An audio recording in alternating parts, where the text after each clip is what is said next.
नमस्कार दोस्तों, मैं राज एक बार पुनः सभी दोस्तों के बीच संस्कृत का क्वेश्चन आंसर वीडियो लेकर दोस्तों आ चुका हूं। यह जो वीडियो है पाटलिपुत्र वैभव से है, जो कि अध्याय 2 से दोस्तों। आप जरूर इसको देख करके जाएं बोर्ड एग्जाम में, ठीक है। चलिए, तो लॉकडाउन लगने वाला है, कोरोना वायरस जो है बिहार में बढ़ रहा है, इसलिए मैंने दोस्तों सोचा कि आप सब दोस्तों को फटाफट वीडियो बनाकर प्रोवाइड करूँ ताकि आपका हेल्प हो सके और आप बोर्ड एग्जाम में अच्छे खासे नंबर ला सके। पहला क्वेश्चन यहाँ पर है दोस्तों, प्राचीन संस्कृत ग्रंथों में पाटलिपुत्र की ख्याति किस रूप में थी। ख्याति का मतलब क्या होता है दोस्तों जी, यहाँ पर ख्याति का मतलब होता है निशानी। देखिए, परीक्षा में आप लिखेंगे उत्तराणी, क्या लिखेंगे, उत्तराणी। प्राचीन संस्कृत ग्रंथों में और पुराणों में पाटलिपुत्र का नाम पुष्पपुर या कुसुमपुर माना जाता है। इस नगर के समीप यानी इस नगर के नज़दीक पाटल पुष्पों का उत्पादन होता था, ठीक है, यानी फूलों खेती होती थी दोस्तों, ठीक है। आप लोगों को पाठ हम पढ़ाए थे तो उसमें आपको बताया गया था, ठीक है। पाटलिपुत्र शब्द भी यहाँ पाटल पुष्पों के पल्लवित होने के कारण प्रचारित है। शरत काल में कौमुदी महोत्सव होता था, दुर्गा पूजा के अवसर, ठीक है, पर दृष्टिगत होता था। यानी कहने का मतलब दोस्तों, इसमें कुछ निशानियों के बारे में आपको बताना है जो कि आपको पाठ में हम पढ़ा चुके हैं। पाटलिपुत्र नगर के वैभव का वर्णन करें। देखिए भैया, इतना बड़ा आंसर जो है देख करके घबराए नहीं, आप इसमें से काट करके 50 से 60 शब्द लिखिएगा, तब वो आंसर आपका सही हो जाएगा, ठीक है। चलिए, यहाँ पर आंसर लिखेंगे। पाटलिपुत्र प्राचीन काल से ही अपनी वैभव परंपरा के लिए विख्यात रही है। विदेशी लोग आकर के अपने संस्मरणों में यहाँ की अनेक उत्कृष्ट संपदाओं का वर्णन किए हैं। मेघाश्री ने लिखा है कि चंद्रगुप्त मौर्य काल में यहाँ की शोभा और रक्षा व्यवस्था अति उत्कृष्ट थी। अशोक काल में यहाँ निरंतर समृद्धि रही है। कवि राजशेखर ने अपनी रचना काव्य मीमांसा में ऐसे ही बात लिखी है कि यहाँ बड़े बड़े कवि व्याकरण भाष्यकार यहाँ प्रसिद्ध हुए। आज पाटलिपुत्र नगर पटना नाम से जाना जाता है, जहाँ संग्रहालय हैं, गोलघर हैं, जैविक उद्यान है इत्यादि दर्शनीय स्थल हैं। और दोस्तों, इस प्रकार पाटलिपुत्र प्राचीन काल से आज तक विभिन्न क्षेत्रों में वैभव धारण करता है, जिसका संकलित रूप संग्रहालय में देखने को योग्य है। यानी यहाँ पर यह भी बताया गया दोस्तों कि पटना में जो है कि महात्मा बुद्ध कई बार आ चुके दोस्तों, और उन्होंने 3 बातें बताई कि यहाँ आग लगी रहेगी, यहाँ पर झगड़े रहेंगे और यहाँ पटना जो है विकास ज़्यादा मात्रा में करेगा। तो महात्मा बुद्ध ने आप लिख सकते हैं, ठीक है। तो पाटलिपुत्र वैभव पाठ का 5 वाक्यों में परिचय दें। दोस्तों, ऐसे क्वेश्चन तो 2022 में एकदम क्लियर है कि पूछा जाएगा।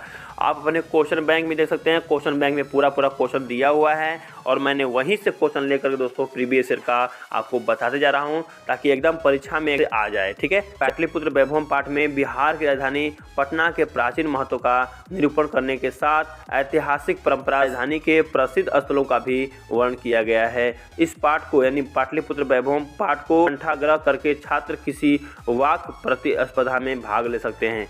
यानी दोस्तों, इसमें आप लिख सकते हैं, फालतू बातें नहीं लिखेंगे आप। वैभव पाठ में यह बताया गया है कि यहाँ महात्मा बुद्ध कई बार आ चुके हैं। दूसरी बात लिख सकते हैं दोस्तों कि पाटलिपुत्र वैभव में बताया गया है कि जो पटना का नाम है पहले पुष्पपुर कुसुमपुर हुआ करता था, क्योंकि इसके आसपास ज़्यादा मात्रा में खेती हुआ करती थी, ठीक है, फूलों की। तीसरा बात लिख सकते हैं दोस्तों कि महात्मा बुद्ध ने कहा था कि यह विकास तो करेगा लेकिन यहाँ आग लगी और झगड़े आदि की समस्या रहने वाली है, ठीक है, यानी बाढ़ की समस्या रहने वाली। दोस्तों, ये भी बताए थे महात्मा बुद्ध। ऐसे करके आप 5 वाक्य लिख सकते हैं, वहाँ से सारांश को काट कर। देखिए, यहाँ पर चौथा क्वेश्चन है, कवि दामोदर गुप्त के अनुसार पाटलिपुत्र कैसा नगर है। दोस्तों, यहाँ पर देखिए उत्तरायण लेकर डैश देंगे। कवि दामोदर गुप्त के अनुसार पाटलिपुत्र यानी पटना महानगर पृथ्वी पर से नगरों में श्रेष्ठ है। यहाँ सरस्वती के वंशज यानी विद्वान लोग सब बसते हैं भाई।